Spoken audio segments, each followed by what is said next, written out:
Que Dios te bendiga ricamente. Domingo de Ramos para muchos cristianos. Para otros da comienzo la semana de turismo, la semana de la cerveza. Los primeros cristianos celebraron Semana Santa, pero luego con el paso del tiempo, el resto de la cristiandad, a excepción de la católica, fue perdiendo la tradición de celebrar la Semana Santa. Sin embargo, es la semana más importante de la humanidad. Es la semana más importante de la historia de la salvación, pero también es la semana más importante de la eternidad.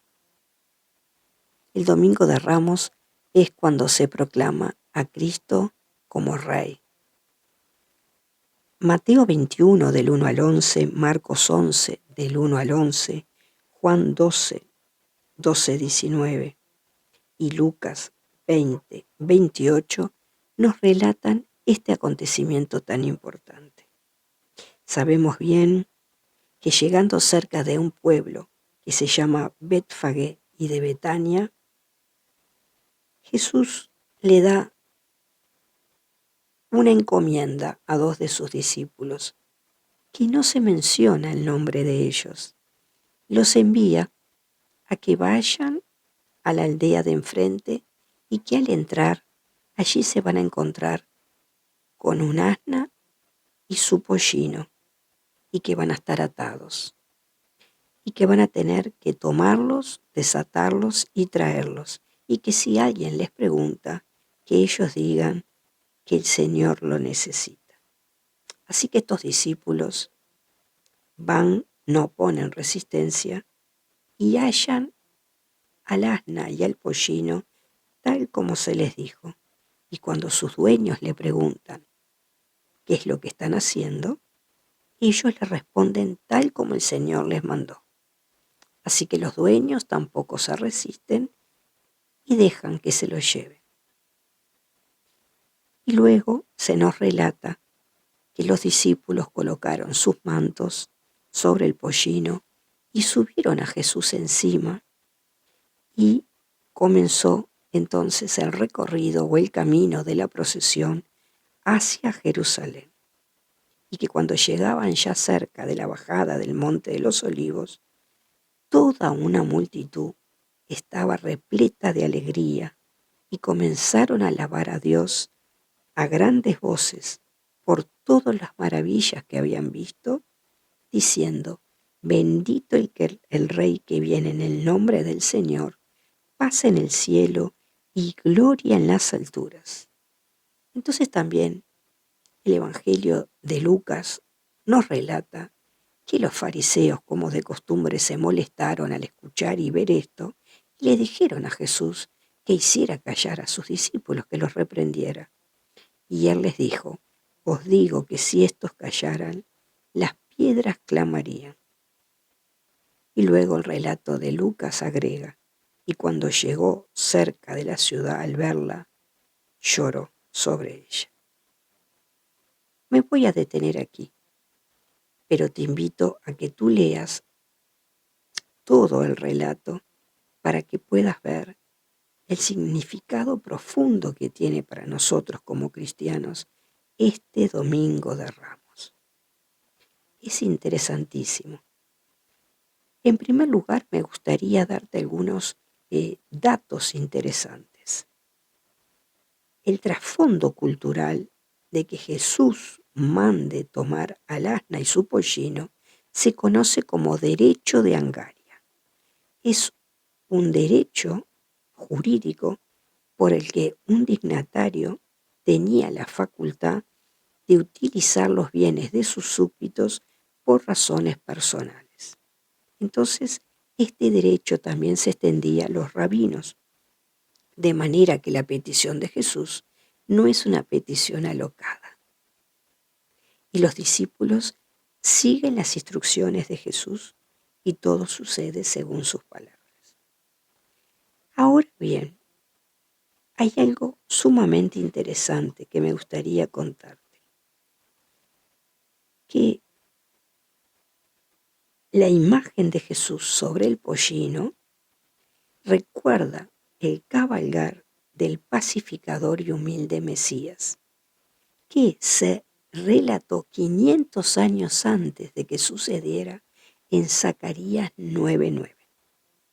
Por otro lado, el detalle de los mantos que se ponen sobre el animal y se arrojan a su paso nos recuerda el ungimiento de Jehú en Segunda Reyes 9:13. Por otro lado, el recorrido, es decir, la procesión, nos recuerda la procesión de Salomón a Gijón en Primer Reyes 1, 38-39. Y por otro lado, Lucas es el único que no relata el hecho de las ramas de la palmera. Es bastante interesante. Estas ramas de palmera son las que los judíos solían cortar para la fiesta de los tabernáculos. Pero tú te dirás, pero si es la fiesta de la Pascua, ¿por qué lo hicieron? Porque la fiesta de los tabernáculos anticipan el tiempo del fin. Y sabemos que esta es la semana en la que Jesús, por esa misma multitud, va a ser crucificado. A pedido de esa multitud va a ser crucificado. Así que se da un hecho bastante curioso, porque de alguna manera el cortar esas hojas de palma nos anticipa lo que va a suceder con Jesús.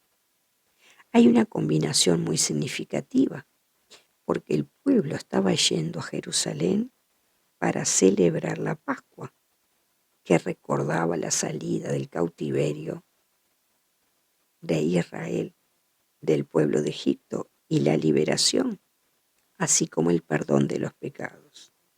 Una combinación muy significativa para nosotros los cristianos.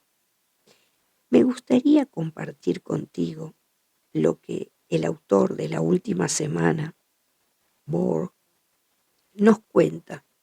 Dice que en ese entonces, cuando Jesús entraba por el este, había otra procesión que entraba por el oeste. No está en el relato bíblico, pero está en el relato histórico. ¿Cuál es la otra procesión?